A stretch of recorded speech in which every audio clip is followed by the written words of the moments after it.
سکتے۔ دنیا میں تین قسم کے لوگ ہیں، ایک تو وہ ہیں جو غریب غربا ہیں، جنہیں بنیادی سہولیات بھی میسر نہیں ہے، اللہ تبارک و تعالی نے انہیں رزق کم دیا ہے۔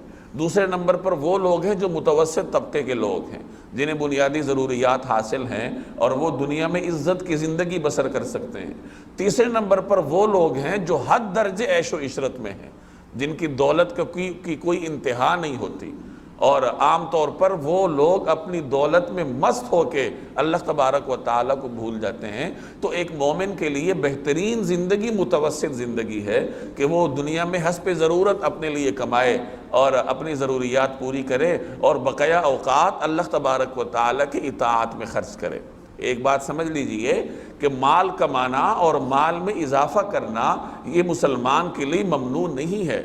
مسلمان جائز حدود میں رہتے ہوئے مال کما سکتا ہے، اور جتنا کمائے کما سکتا ہے، اپنی دولت کو بے انتہا حدود تک بھی پہنچا سکتا ہے، لیکن جائز حدود میں رہتے ہوئے۔